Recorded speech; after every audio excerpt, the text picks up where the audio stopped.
Olá pessoal, então nós vamos iniciar uma nova discussão sobre o câncer de rim localizado. A gente tem o prazer de receber aqui o Dr. Andrei Soares, ele é o chairman do LACOG geniturinário, é oncologista no CPO em São Paulo e no Hospital Israelita Albert Einstein.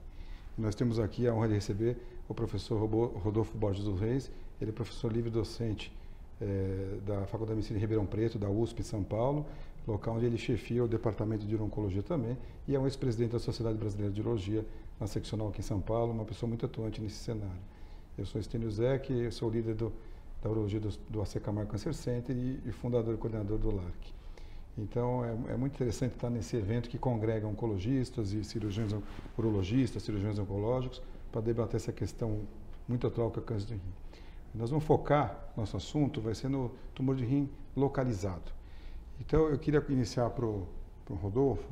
Rodolfo, hoje está muito consolidada a nefrectomia parcial, as cirurgias preservadoras de néfrons, né? Então, lembrando dos nossos urologistas aqui, sempre aquele debate, devemos fazer minimamente invasiva, laparoscopia, robótica. Você acha que a cirurgia aberta tem realmente desvantagem, não deve ser mais preconizado, ou ela tem local no cenário atual, num país como o nosso, na América Latina? Bom, Estênio, eu queria agradecer a oportunidade de estar aqui com você e com o Andrei, nessa iniciativa do LACOG e do LARG, que realmente é pioneira. Eu acho que nós nunca tivemos em outra área e está sendo muito proveitoso para a oncologia, quer seja a área de atuação cirúrgica ou clínica. Em relação à nefrectomia parcial, a gente sempre tem aquela ideia, o que é melhor? O melhor é que ela seja bem feita. Né? Se você está à vontade com o método, então não existe diferenças do ponto de vista oncológico. Não é?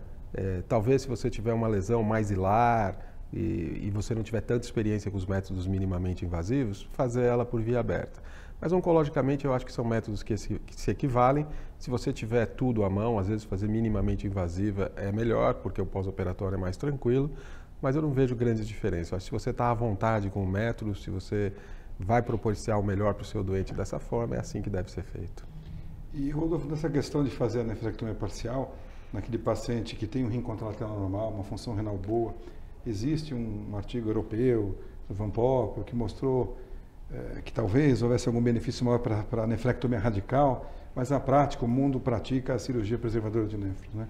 Então eu te pergunto, existe algum cenário, independente da questão técnica, se é difícil fazer a parcial ou a radical, um paciente com uma lesão que é factível da parcial, com rim contralateral normal, que você entende que fazer a cirurgia radical maior, existe isso ou não? Qual a sua opinião? Estênio, geralmente, a minha opinião é muito mais pela localização. Quando eu tenho uma lesão muito perto do hilo, eu tenho medo que seja um T3 e que invada a gordura do seio renal. Então, nessas situações, com rim contralateral normal, às vezes eu proponho para o paciente fazer uma nefrectomia total. Mas é muito mais preocupado de ele ter um estadio maior do que aquilo que eu estou pensando, porque geralmente é dado somente pelo tamanho. Mas a localização, a gente sabe, aquelas lesões que estão no seio, elas podem invadir a gordura, pode ser um T3, e lesões que são intrarrenais, que elas são, teoricamente, são lesões mais agressivas, não são exofíticas. Então, essas intrarrenais ou bem localizadas no hilo são lesões que me levam, às vezes, a propor isso. Rodolfo, nós, oncologistas clínicos, vemos muito pouco esse tipo de paciente, realmente bastante pouco. Ou é um paciente que se acompanha por outro motivo e acaba achando, né, um incidentaloma, ou eventualmente algum paciente que acaba ouvindo uma outra opinião e passa com o oncologista para tentar tirar a sua dúvida. Mas nas pequenas lesões renais, onde é factível o paciente fazer uma cirurgia poupadora de néfro, ou eventualmente um procedimento ablativo também para a ideia de poupar a função renal. Existe uma preferência? Como é que são os dados da literatura entre um ou outro? Porque hoje a radiologia intervencionista puxa muito. Esse é o caso perfeito para eu fazer, não vai operar, é rápido, assim por diante. Quer dizer, o que é o melhor e o que realmente tem, se tem algo comparativo entre um procedimento e outro? A verdade, sim, a grosso modo, é que existem algumas contraindicações para essas termoablações, que são as lesões muito perto do hilo ou comunicando o sistema coletor, que você pode ter necrose e aí complicações em relação a isso. O que a gente sabe é que o índice de recorrência é um pouco maior quando você faz a ablação em relação à cirurgia. Mas se você repetir o procedimento, então aí os índices ficam iguais. O que você deve fazer, na minha opinião, é ver o que é melhor para o doente naquele momento. Se ele prefere, se ele tem condições. Porque uma radiofrequência você não precisa levar para o centro cirúrgico, você pode fazer isso numa sala de radiologia intervencionista. Então, vou levar muito em consideração a localização, se não tem essas contraindicações que eu falei.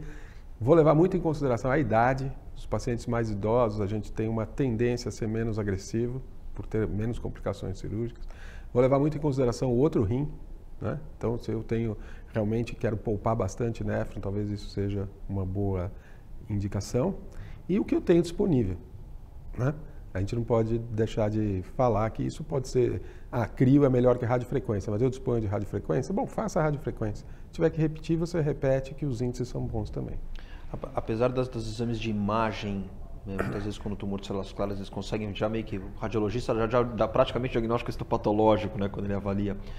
Qual a importância de você ter um tecido, uma comprovação por biópsia para fazer um procedimento ablativo? Quer dizer, e aí qual que tem que ser a interação entre as equipes para que você tenha, talvez, na sala para aproveitar o mesmo procedimento? De um momento, né? Se faz só quando faz a ablação, se no segmento tem papel ficar fazendo biópsia ou não? Acho muito boa a sua pergunta. A gente faz, no centro que eu trabalho, a gente não tem cria, mas tem radiofrequência. Todos esses pacientes são submetidos à biópsia antes. Eu preciso ter para saber, inclusive, desenhar como eu vou fazer o segmento. Né? Uma lesão, às vezes, cromófoba, uma lesão papilífera de baixo grau. Apesar de haver uma discordância aí do grau de pelo menos 20% dos casos, é importante como eu vou desenhar o segmento desse paciente. E a gente faz o segmento normal, né? Eu faço uma imagem geralmente com 3 meses para ver, e aí dependendo da histologia que eu tenho, eu defino como se fosse uma cirurgia aberta mesmo, como se eu tivesse tirado a inteira. Então, às vezes eu vou fazer uma imagem e repetir só com 1 ano. A gente tem que lembrar que a gente faz isso para as massas renais pequenas. Então, o risco nos primeiros 5 anos de ter alguma complicação séria é baixo. A gente só tem que tomar cuidado, por isso ter a biópsia e saber se eu estou lidando com um tumor muito agressivo que tenha um grau elevado, assim.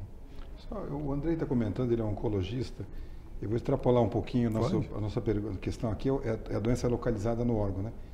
Mas, Rodolfo, a gente vê alguma coisa na literatura, existem alguns pacientes metastáticos que se discute que seria factível preservar néfron, um primário pequeno e tudo.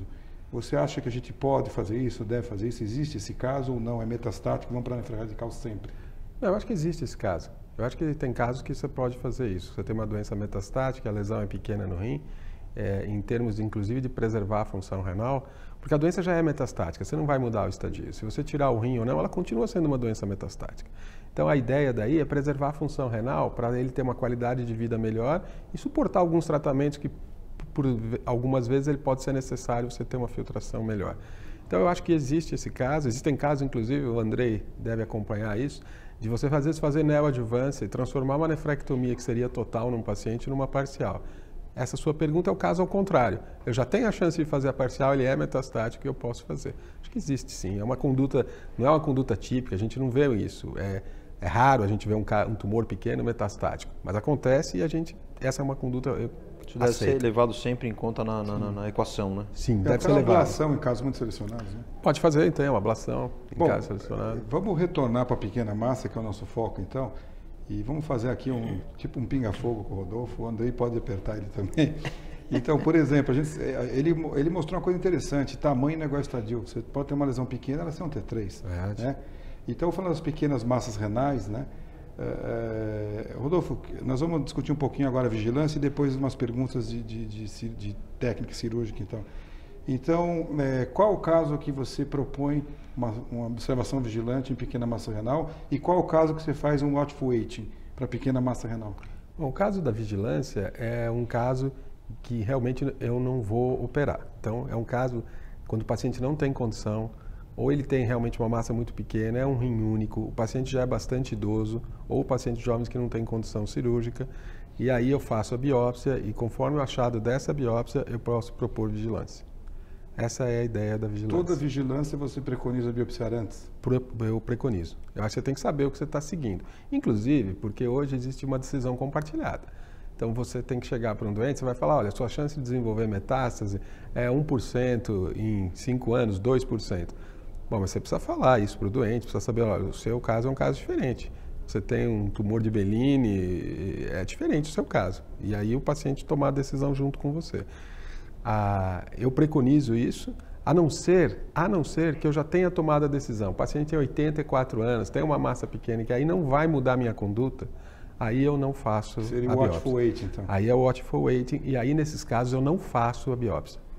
E qual o tamanho gatilho da lesão que você vai acompanhando e você fala, bom, agora eu preciso tratar... Assim, os gatilhos, eles são imprecisos, né? Essa é uma das coisas.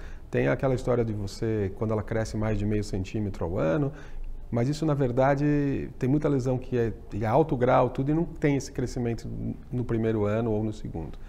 Então, eu vou realmente olhando essa lesão, é por tamanho, infelizmente, ainda é a maneira. A gente não costuma rebiopsiar a lesão, diferente do que a gente faz na próstata, né, para saber se ela está evoluindo ou não, porque o tumor de rim, ele não muda o grau, ele não muda só quando ele atinge, tem trabalho mostrando só quando ele muda de estadio, aí você vai ter uma mudança de grau.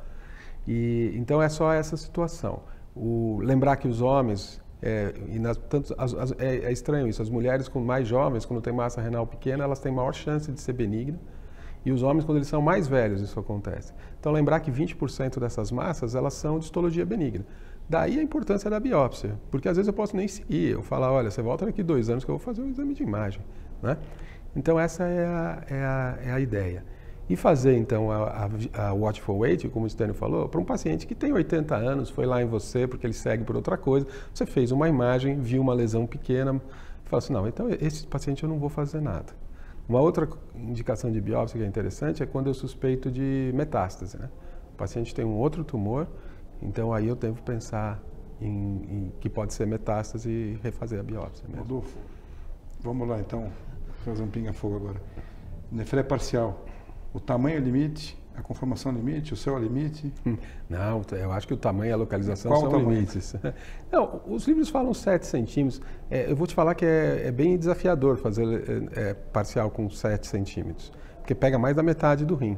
E eu não sei se esse pouco que sobra realmente sobra. Mas as lesões, como que eu falo, as lesões intraparenquimatosas, infiltrativas e hilares são mais desafiadoras. Mas cada caso é um caso, a gente vê a imagem, leva muito em consideração o rim contralateral e as comorbidades do paciente. E você acha que nós devemos apenas enuclear a massa ou sempre ressecar com margem? E se houver margem, quanto de margem? Eu não gosto de nuclear. Essa é a minha... Eu só enucleio em situações de rim único, em que eu realmente preciso poupar bastante nefro. Essa é a única. Fora isso, eu acho que a gente deve tirar com margem, não tem limite a margem. Pode ser exígua, mas se vier margem ali, é a região que eu pinto e eu mando para o patologista para olhar na hora. Você faz congelação intraoperatória e se faz na peça removida ou no leito residual do rim? Como eu tiro com margem, eu faço na peça removida. Só para ele olhar lá se tem ou não margem e aí eu termino a cirurgia. Você operou o doente e vê uma margem positiva ou coincidente. Um grau baixo e um paciente com grau alto. Há necessidade de reintervir, totalizar a cirurgia ou não? Não há necessidade nenhuma, a gente só faz acompanhamento, mas isso define minha estratégia de acompanhamento. Ok. Face linfadenectomia durante a nefrectomia parcial, de rotina? Se tiver gânglio aumentado, eu faço. Só nessa situação? Só na situação que tem um gânglio aumentado, eu percebo que tem gânglio aumentado, é a situação que eu faço. Clampeamento. Qual o caso que você não clampeia? Qual o caso que você clampeia? E qual o caso que você clampeia artéria e veia, se é que você faz isso? Essa é uma boa pergunta, Stênio. A gente aprendeu que dá para não clampear, que ficar segurando o rim. Eu vou te falar que a minha experiência com isso é uma experiência um pouco desafiadora. Eu prefiro, pelo menos, eu disseco o hilo, obviamente, em todos, mesmo que seja uma lesão bem exofítica, e eu prefiro trabalhar com clampeamento sem resfriamento. A gente não resfria mais, só clampeia a artéria e faz a cirurgia mais tranquila, o rim murcha um pouco, fica mais fácil de fazer a reconstrução. É assim que eu prefiro trabalhar. A veia você clampeia ou não? Não clampeia a veia. Você usa ultrassom intraoperatório em alguma situação? Quando é intrarrenal, eu não estou vendo bem a lesão, eu uso ultrassom intraoperatório. E você acredita que depois de clampeada é mais fácil ver contração? Isso mais fácil. Eu acho que é mais fácil. As pessoas falarem. Eu acho que é mais fácil, porque o rim fica mais vazio, então é mais fácil de ver a estrutura, eu acredito. Ele dá uma murchada e você... Não é aquela murchada grande, mas ele diminui bem quando você... Você usa algum hemostático, coloca a gordura no leito? Olha, você sabe o que, na verdade, eu costumo usar bisturi de argônio, assim, no leito, e aproximar. Quando o defeito não é grande, eu uso o bisturi de argônio, às vezes jogo cola e aproximo o primário. Eu não uso, a gente aprendeu a usar turunda, né, essas bonecas, esses chumaços de gás, de gel fuan preparado. Eu só uso isso quando o defeito é grande. Quando o defeito é grande. E isso é importante também. Quando você vai fazer essa reconstrução, se a artéria não tiver clampada, é muito mais difícil você fazer. É muito mais difícil. Você tem experiência, você sabe bem do que eu estou falando. E para a gente encerrar também, uso de mannitol, heparina, você acha que é necessário? Tem evidência, não tem? Qual a tua A opinião? evidência hoje é para não usar. Quero fazer minha última pergunta. Lesões císticas podem fazer procedimentos ablativos? Podem fazer procedimentos ablativos, sem problema nenhum. A lesão cística é um novo... Esvazia antes e faz? Você esvazia na hora da agulha e já Da agulha faz. e já faz. E já faz. E Pode pode ser até feito. acompanhar algumas hoje. Pode acompanhar, Bosniak 3 e 4, hoje tem gente acompanhando. Principalmente se a lesão sólida é menor de 2 centímetros, tem sido feito acompanhamento. Eu acredito que a lesão cística tem um comportamento até mais indolente do que a lesão sólida. Nos últimos minutos eu aprendi aqui, eu quase vou sair daqui operando. Já então, pode operar. Esse curso rápido e intensivo. Ok, muito obrigado. Eu acredito. Tchau, tchau.